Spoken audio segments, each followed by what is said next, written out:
देश भर में कृषि कानून का विरोध लगातार जारी। किसान शक्ति संगठन ने निकाली ट्रैक्टर रैली। किसानों ने केंद्र सरकार पर साधा निशाना।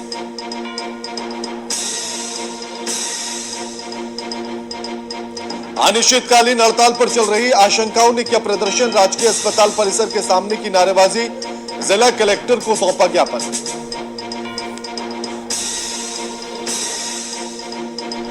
जिला कलेक्टर ने किया स्वास्थ्य केंद्रों का औचक निरीक्षण। कोविड टीकाकरण की तैयारी का लिया जायजा।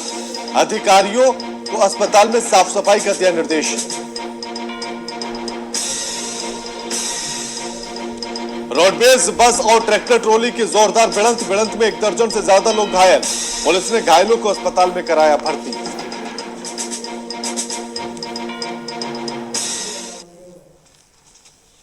नमस्कार, मैं आपके साथ के राणा, वीआईपी न्यूज देख रहे हैं आप। स्वागत है आप सभी का राजस्थान की खबरों में। देश भर में कृषि कानून का दौर लगातार जारी है। आपको बता दें कि राजसमंद में मजदूर किसान शक्ति संगठन और राजस्थान असंगठित मजदूर संगठन के लोगों ने कृषि कानून के खिलाफ ट्रैक्टर यात्रा की शुरुआत की है। भेम मंडी में बड़ी संख्या में किसानों ने दिल्ली में चल रहे आंदोलन का समर्थन किया। मंडी में किसानों के साथ बातचीत करते हुए शंकर सिंह ने कहा कि हमें केंद्र सरकार के द्वारा लाए गए कृषि कानून की आवश्यक वस्तु संशोधन अधिनियम 2020 के बारे में समझना बेहद जरूरी है।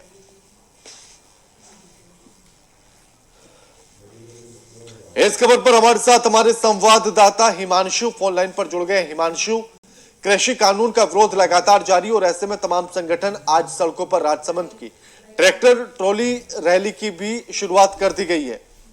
क्या कुछ माहौल दिख रहा है हिमांशु?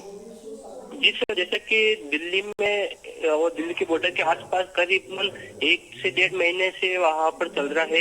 इसी को देखते हुए राजसमंद जिले के बीम में भी ऐसी रैली निकाली गई और उसमें भी जनता की भी तादाद अच्छी खासी थी वहां को देखते हुए।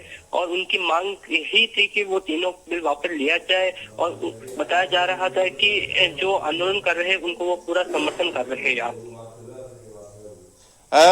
आखिर कब तक ये इनकी रैली चलेगी, इसके बारे में कुछ बताया? ट्रैक्टर यात्रा कब तक रहेगी? इनका यही कहना है जब तक सरकार उनके जो मांगों है उनको मान नहीं लेती, जब तक दिल्ली के आसपास जो आंदोलन चल रहा है वो समाप्त नहीं होता, जब तक वो यह आंदोलन करते रहेंगे। शुक्रिया हिमांशु आपका हमारे साथ ये तमाम बातचीत करने के लिए। कानूनों को वापस नहीं ले रही है। पंचायत समिति निवाई की ग्राम पंचायत करेड़ा बुजुर्ग की सरपंच बीना देवी से हमारे संवाददाता किरण चौहान ने खास बातचीत की है। खास बातचीत में सरपंच बीना देवी ने गिनाए अपने विकास कार्य। दिखाते हैं आपको। हम बात करेंगे ग्राम पंचायत करेड़ा बुजुर्ग के सरपंच बीना देवी जी से। जैसे कि आपके कार्यकाल को लगभग 1 साल से ज्यादा हो गया है, तो आपने इस दौरान अपने गाँव में क्या क्या विकास करवा दिए हैं? अपने गाँव में विकास करवाए, बाय रोड बनवा दी, बाय गंदगी से जड़ रोड बनवा दी, नियम सरकारी खोटे से जब जार डलवा दी, करवा डलवा दी है ना। और ये विकास बाय गंदगी से जो कचरो साफ करवा दी, बाय गंदगी से नाले साफ करवा दी। नरेगा का काम बाय नरेगा का काम चलवा दी, बाय गरीब गुरुआ के व्यवस्था के लिए नरेगा का काम चलवा दी। जैसे कि अब आप अपने गांव में क्या क्या विकास और करवाना चाहती है? ये करवाना चाहती है भाई जो रोड लाइट घर घर में कनेक्शन करवाना चाहती है। कनेक्शन किसके? लाइट के या पानी के? पानी की, लाइट को और पानी का दोनों। भाई रोड लाइट कनेक्शन पानी का घर घर के लिए गरीब का के सहायता करूंगी। जैसे कि अभी कोरोना काल चल रहा था, जैसे कि आपको पता है, तो उस दौरान स्कूल कॉलेज सब बंद है, तो उनको लेके आप क्या कहना चाहेंगे? स्कूल खुलने चाहिए या बंद रहने चाहिए? भाई बच्चा की जिंदगी खराब है से भाई जो स्कूल खुलनी चाहिए, जो बच्चा पढ़वा जाने चाहिए स्कूल। भाई वहाँ की खराब है जिंदगी, भाई टेम कटे से बच्चा के लिए पढ़वा के लिए तो 5 साल पाँच जो 5 साल पहले है तो 5 साल पाँच जरिया बच्चा। मैं किरण चौहान, कैमरा पर्सन मनोज पारिदा के। आइए आज हम बात करेंगे ग्राम पंचायत करेड़ा बुजुर्ग के सरपंच बीना देवी जी से, जैसे कि आपके कार्यकाल को लगभग 1 साल से ज्यादा हो गया है, तो आपने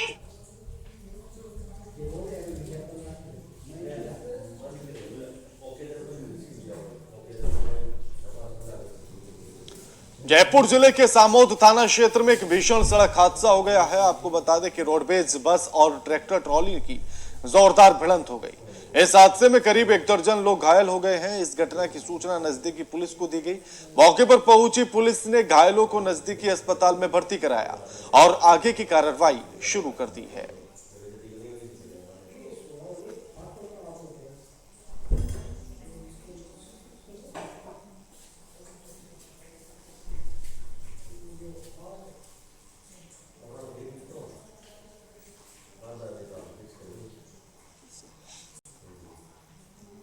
खबर राज लदेसर से है, जहां 1 दिसंबर से अनिश्चितकालीन हड़ताल पर चल रही आशाओं ने राजकीय अस्पताल परिसर के आगे नारेबाजी कर विरोध जताया है। आपको बता दें कि आशाओं ने अपनी मांगों को लेकर जिला कलेक्टर को ज्ञापन सौंपा है। आशा सहयोगियों के द्वारा दिए गए ज्ञापन में बताया गया कि उन्हें नियमित कर राज्य कर्मचारी का दर्जा और 18,000 रुपए सुनिश्चित करने की मांग की गई। इस दौरान एसडीएम रामावतार कुमावत समेत कई अधिकारी मौजूद रहे।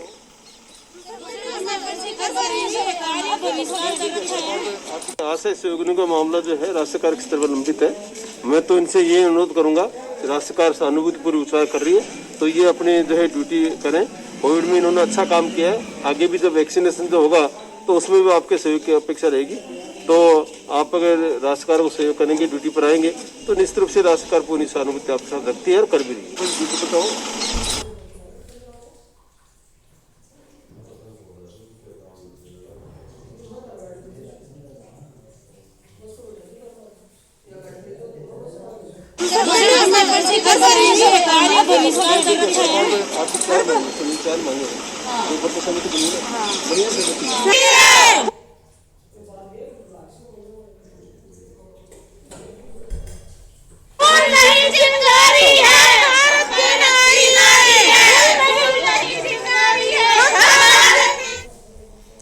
देवगढ़ में 28 जनवरी को होने वाले नगरपालिका चुनाव को लेकर राजनीतिक पार्टियों ने अपनी कमर कस ली है।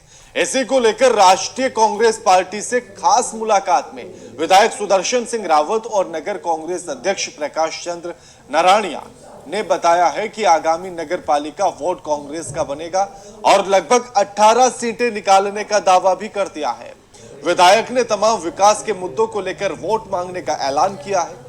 विधायक ने बताया कि कई विकास कार्य इस क्षेत्र में हो चुके हैं, जैसे देवगढ़ में को एक बड़ी सौगात दी गई है जिसमें 3 करोड़ का देवगढ़ नगरवासियों को के लिए खेल स्टेडियम बनाया गया था।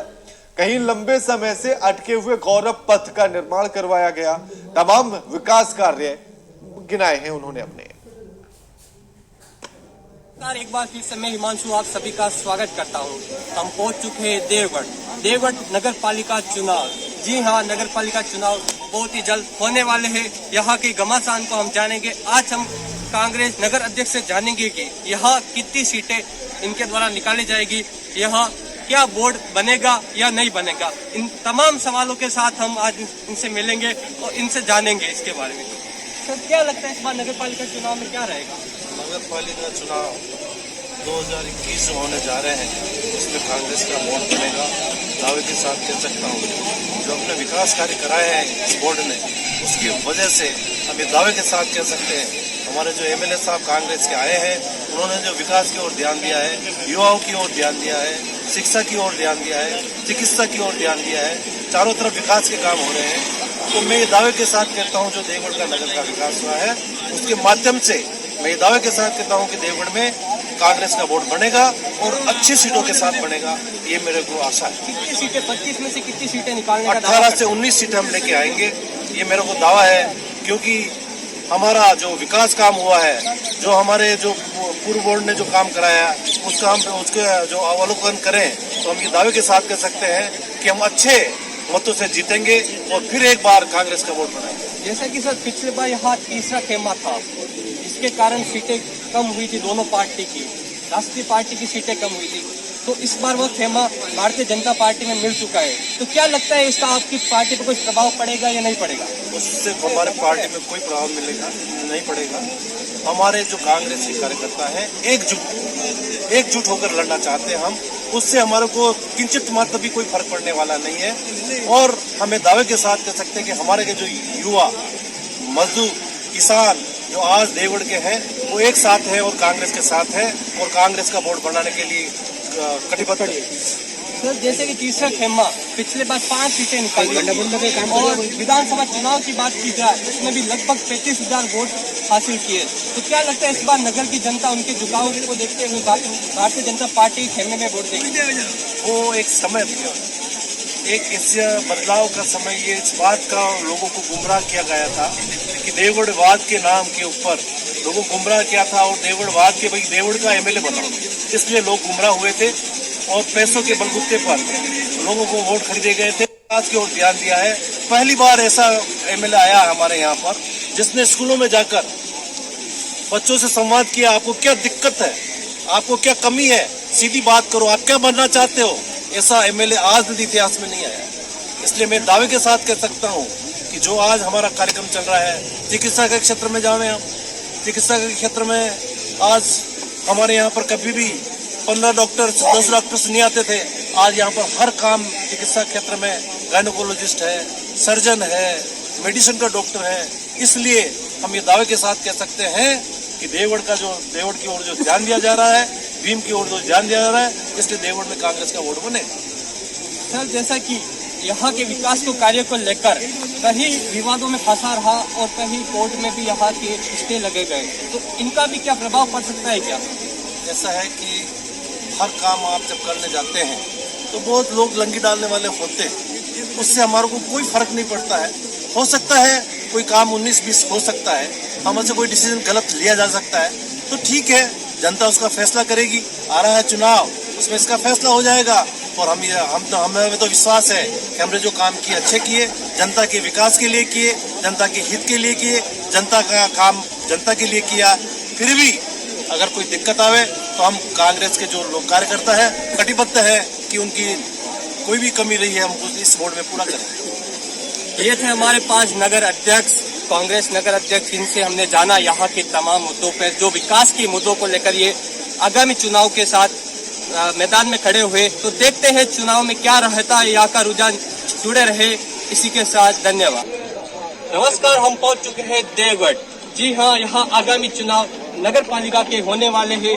विधायक सुदर्शन सिंह से जानेंगे कि यहाँ जो चुनाव होने वाले इसके ऊपर क्या रुझान देखा जा सकता है। देखिए, जो अब चुनाव होने वाला नगर पालिका चुनाव, इसको देखकर क्या लगता है यहाँ कितनी सीटें निकाली जा सकती है? देखिए, कांग्रेस की तरफ से सभी लोग एकजुट होकर के आज यहाँ सब बैठे हैं, रायशुमारी चल रही है और जो प्रत्याशी दावेदारी जता रहे हैं उनके समर्थक भी सब आ रहे हैं। सबसे विचार विमर्श हो रहा है और कोशिश की जाएगी कि अच्छे से अच्छे प्रत्याशी, सर्वसम्मत प्रत्याशी हम खड़े करें और उसके बाद पार्टी, सभी कार्यकर्ता, सब लोग मिलकर के हमारे प्रदेश के मुख्यमंत्री अशोक गहलोत जी के नेतृत्व में पुराने जो पिछला कांग्रेस बोर्ड रहा, जिसने जिस तरह का अच्छा काम किया देवगढ़ के अंदर और कीर्तिमानी काम हुए हैं, उनको आगे रख करके हम चुनाव में जाएंगे, जनता के बीच जाएंगे और जनता के वोट की अपील करेंगे और हमें पूर्ण उम्मीद है कि पुनः यहाँ पे देवगढ़ में कांग्रेस का वोट बनेगा। तो सर, पिछले बार एक तीसरा खेमा था यहाँ, जो 5 सीटें निकाली थी, इस बार वह भारतीय जनता पार्टी में शामिल हो चुका है। तो क्या लगता है इसका प्रभाव आपकी पार्टी के ऊपर पड़ेगा? देखिए, हर चुनाव में अलग समीकरण होते हैं, अलग परिस्थितियां होती है। पिछली बार जो लोग भारतीय जनता पार्टी से नाराज थे वो निश्चित तौर पर अलग चुनाव लड़े थे। इस बार परिस्थितियां डिफरेंट है, परंतु पिछले कांग्रेस बोर्ड ने जो काम किया था उसके सकारात्मक कामों के चलते और राजस्थान में कांग्रेस की सरकार में माननीय अशोक गहलोत साहब ने जो पूरा कोरोना का प्रबंधन किया, हमने पूरे 1.25 साल में, मेरे विधायक के कार्यकाल में जो हमने पूरे भीम और देवगढ़ में काम किए, देवगढ़ के अंदर जो ऐतिहासिक ये खेल का स्टेडियम बन रहा है जो आप सब लोगों के सामने है, स्कूलों में काम हुआ है, बास्केटबॉल के अंदर जयपुर जैसे शहर में 4-4, 5-5 सिंथेटिक कोर्ट नहीं है, हमारे देवगढ़ में सिंथेटिक कोर्ट्स हैं। तो इसलिए हम विकास के एजेंडे पे, चाहे वो हाईवे का निर्माण हो, चाहे रिको में बगड़ में रिको आने की बात हो, चाहे हम लोग कहते हैं कि जो हमारा एक गौरव पथ है उसको अपूर्ण गौरव पथ को पूर्ण कराने की बात हो, देवगढ़ के लिए बाईपास की बात हो, ये तमाम काम जो कि पिछले 50-60 सालों में नहीं हो पाए थे, उन कामों के भरोसे, उन कामों को लेकर के जनता के बीच में जाएंगे और विकास के एजेंडे पे, सकारात्मक बात के एजेंडे पे हम निश्चित तौर पे, हमें पूर्ण उम्मीद है कि सरकार के पक्ष में जनता मतदान करेगी और कांग्रेस यहाँ पे पुनः बोर्ड बनाएगी। सर, यहाँ के कई विकास के कार्य कोर्ट के दरवाजों के खटखटाने में पहुंचे हैं, कोर्ट में पहुंचे हैं और वहाँ पे कहीं स्टे लगे हैं, तो इनको लेकर आपका क्या कहना है कि जैसे यहाँ जो तलई में बनाया जा रहा एक मैरिज गार्डन, उसको लेकर भी कहीं विवाद यहाँ पे सुर्खियों में रहे थे? देखिए, भारतीय जनता पार्टी के लोगों ने शुरू से ही सकारात्मक काम करने में कभी योगदान नहीं दिया, उल्टा जो भी विकास के काम हो रहे थे उसमें रोड़े उठकाने का काम किया है। मैं तो पुनः जनता के बीच में हम हाथ जोड़ के वापस जाएंगे कि ऐसे रोड़े अटकाने वाले लोगों को कतई वोट न दें और यही चीज सोचने की है जनता के बीच में। आज हम ये स्टेडियम बना रहे हैं तो कोई कांग्रेस के विधायक के या पार्षदों के और चेयरमैन के लिए नहीं है, ये यहाँ के नौजवानों के लिए स्टेडियम बन रहा है। चाहे स्कूलों में सिंथेटिक कोर्ट्स बन रहे थे, स्कूलों की बाउंड्रीज बनी है, हमारे बास्केटबॉल कोर्ट को हमने अच्छा किया है, सड़कों को अच्छा किया है, पेयजल की व्यवस्था के लिए काम हुआ है, लाइटें अच्छी हुई है और देवगढ़ को जो 5 साल पहले जो देवगढ़ था, आप खुद अपने नागरिकों से जाकर के राय शुमारी कर सकते हैं अगर देवगढ़ में कितना काम हुआ है, इसके बारे में सब लोग बैठ करके विचार विमर्श कर सकते हैं। अगर बोर्ड ने काम किया है तो निश्चित तौर पे हम लोग उसमें आगे जाएंगे और रोड़े अटकाने वाले रोड़े अटकाते रहेंगे, पर विकास का काम चलता रहेगा निश्चित तौर से। सर, यहाँ विपक्ष और कहीं जनता द्वारा सवाल खड़े किए जा रहे हैं कि जो ये गौरव पथ बन रहा है वह नगर पालिका फंड से बनाया जा रहा है, विधायक फंड से किसी प्रकार की आर्थिक सहायता नहीं मिल पा रही है। देखिए, मैं बार बार यही बोल रहा हूँ कि जिनको रोड़ा अटकाना है, जिनको नकारात्मक बात करनी है, वो नकारात्मक बात करेंगे। पहले भाजपा का बोर्ड था, भाजपा के विधायक थे 15 साल तक, किसने मना किया था विधायक को कि आप गौरव पथ बनाइए या नहीं बनाइए? किसने रोका था? 15-15 साल तक सत्ता देती है आप लोगों को जनता, और उसके बाद जो काम अधूरे पड़े रह गए उसको कराने के लिए अगर हम लोग उसके लिए कृत संकल्प हैं, और आप सब लोगों को मालूम है, मीडिया के लोगों को, जनता को पता है कि 1 साल पहले विधायक फंड को हेल्थ के लिए सुरक्षित कर दिया, स्वास्थ्य के लिए सुरक्षित कर दिया और सारे विधायक फंड के लिए पूरे पाबंदी लगा दी गई कि वो विधायक फंड पहले अस्पतालों में लगेगा। देवगढ़ के अस्पताल के बारे में आप देखिए, पहले कोई डॉक्टर नहीं था, आज डॉक्टर्स आ गए। भीम के अस्पताल में 4 डॉक्टर थे जब कांग्रेस का कार्यकाल आया, आज 18 डॉक्टर भीम के अस्पताल में बैठे हैं। पीएचसी में अस्पतालों में डॉक्टर नहीं थे, 2-3 डॉक्टर पीएचसी में थे, एक भी पीएचसी ऐसी नहीं है जिसमें डॉक्टर नहीं होगा। आज देवगढ़ के अंदर अस्पताल के अंदर चाहे आईसीयू बनाने की बात हो तो आईसीयू के अंदर आज आईसीयू 5 बेडेड आईसीयू है। डॉक्टर अनुराग शर्मा नाम का एक अच्छा डॉक्टर यहाँ मौजूद है। आप सब लोग, तमाम लोग इसके गवाह हैं।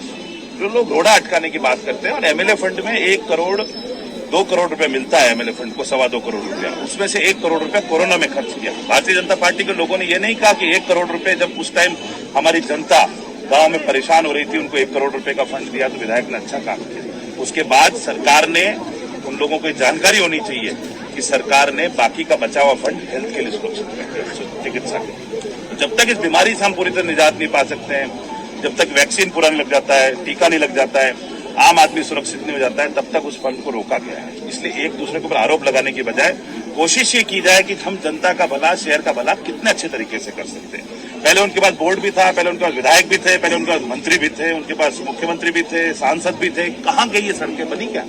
नहीं बनी। ये 4 लेन अधूरा पड़ा था 7 साल से। दिल्ली में सरकार, राजस्थान में सरकार, एमपी, एमएलए, मिनिस्टर सब इनके पास, नहीं बना। आप और हम सब पैदल चले, आप गवाह हो इस बात के कि हम सब लोग पैदल चले और 125 किलोमीटर की यात्रा हुई, सरकार दबाव में आई और अब जाकर के स्वीकृति आई है और ये सड़क बन रही है। तो तमाम कामों को करने के लिए हम कृत संकल्प है। विकास का एजेंडा चलता रहेगा। कोई नरेगा के फंड से होता है काम, कोई नगर पालिका के फंड से होता है, कोई एमएलए के फंड से होता है। मुद्दे की बात ये जनता को सुविधा पहुंचनी चाहिए। आगे किन विकास के मुद्दों पर लेकर आप ये चुनाव लड़ रहे हैं? जो काम इस बोर्ड में अपूर्ण रह गए, उन तमाम कामों को और पूरा करेंगे और जनता की सुविधा के लिए, जनता के विकास के लिए आगे भी काम करते रहेंगे। अच्छे तरीके से, पॉजिटिव तरीके से काम करेंगे। इसी मुद्दे पर हम आगे बढ़ेंगे। ये थे हमारे साथ भीम देवगढ़ विधायक सुदर्शन सिंह रावत, और जिनसे हमने जाना यहाँ के तमाम मुद्दों को और यहाँ की जो समस्या है उनको, और ये जो आगे जिस एजेंडे पर कार्य करेंगे उसको भी धन्यवाद। जुड़े रहे इसी के साथ। दौसा के जिला कलेक्टर पीयूष सामरिया ने जिले के करीब आधा दर्जन स्वास्थ्य केंद्रों का औचक निरीक्षण किया। आपको बता दें कि निरीक्षण के दौरान संबंधित अधिकारियों को साफ सफाई की व्यवस्था के आवश्यक दिशा निर्देश दिए गए। जिला कलेक्टर सामरिया ने कोविड वैक्सीन के टीकाकरण की पूर्व तैयारियों का जायजा लिया।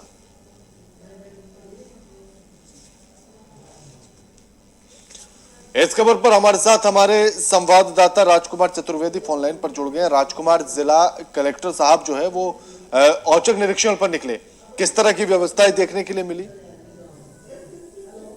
तो जिला कलेक्टर महोदय ने पूर्व निरीक्षण किया है। जो वैक्सीन है उसका जो ट्रायल चल रहा है, रिहर्सल उसकी हो रही है, उसको लेकर के जो तैयारियां की जा रही है, उसके लिए दौसा जिले के करीब आधा दर्जन जो अस्पताल है, सरकारी जो स्वास्थ्य सामुदायिक स्वास्थ्य केंद्र है, उनका निरीक्षण किया था। और जहां कहीं गंदगी उनको दिखाई दी, उसके लिए सभी अधिकारियों को उन्होंने आवश्यक दिशा निर्देश दिए। कहीं पे तैयारियों में कोई कमी दिखाई दी, उसके लिए उन्होंने आवश्यक दिशा निर्देश दिए।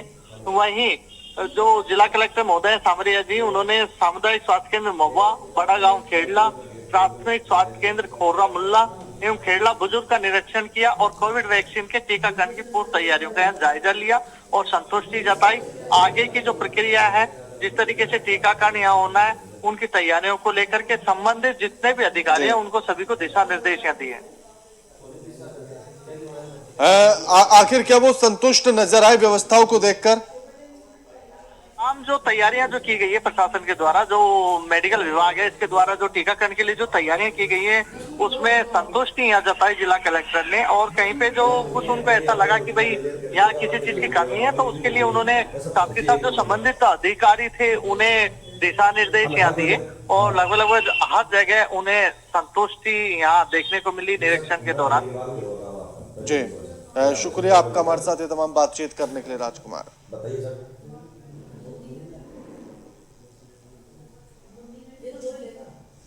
दिल्ली मुंबई एक्सप्रेस वे का काम कर रही केसीसी कंपनी के प्लांट में दो लोगों की आपसी कहासुनी हो गई।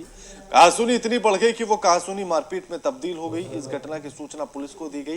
मौके पर पहुंची पुलिस ने दोनों लोगों को गिरफ्तार कर लिया। वहीं चौकी प्रभारी राजेंद्र प्रसाद ने बताया कि कंपनी में काम कर रहे ड्राइवर से गाड़ी की चाबी मांगने को लेकर विवाद हुआ। दोनों लोगों को गिरफ्तार कर जेल भेज दिया गया।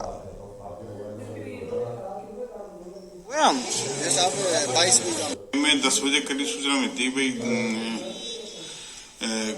अपने जो साई मंदिर पास कंपनी का जो प्लांट है उस पर झगड़ा हो रहा है। तो वहां गए तो मालूम पड़ा कि भाई कोई ड्राइवर था मोराड़ी का है, तो उसको इन्होंने यहाँ से हटा के और बड़ियाल भेजा था।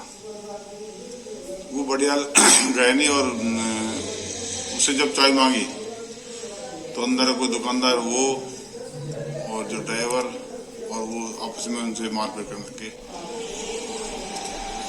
क्या 1 बीघा में हुए हम? ये साहब 22 बीघा में।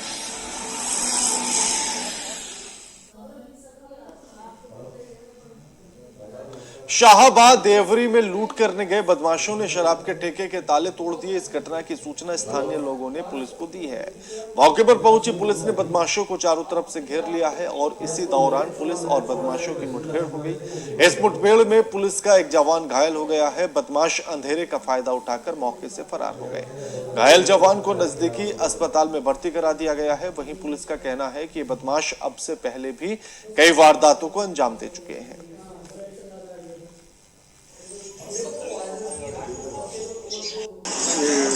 घटना 10 जनवरी 2021 को रात्रि के 2 से 2:30 बजे के बीच की कस्बा देवरी में गोयल साहब के गुप्ता साहब के जो कलेक्शन है उसके पास एक शराब का ऑफिस है, वहीं दुकान भी है।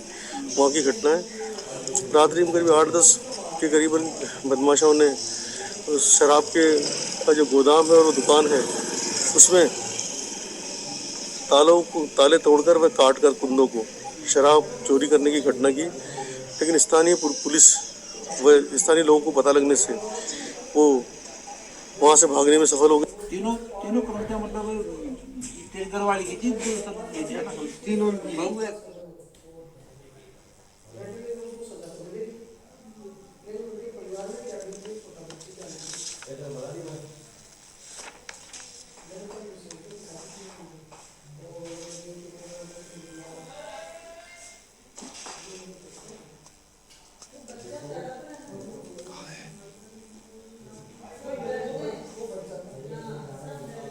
बुलेटिन में फिलहाल इतना ही। लगातार खबरों के लिए देखते रहिए वीआईपी न्यूज। नमस्कार।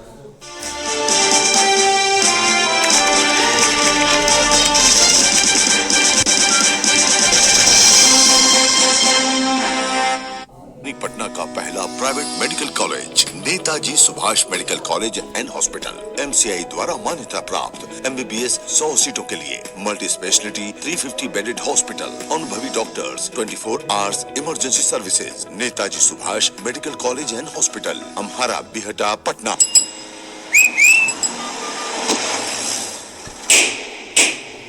अब इग्नोर नहीं करेंगे। नया खून है खोलेगा, इंडिया ग्लो करेगा। खून बढ़ाए, शक्ति दे, सौंदर्य निखारे, पूरे परिवार का हेल्थ टॉनिक हाइड्रोफॉल। आप हेल्दी, इंडिया हेल्दी।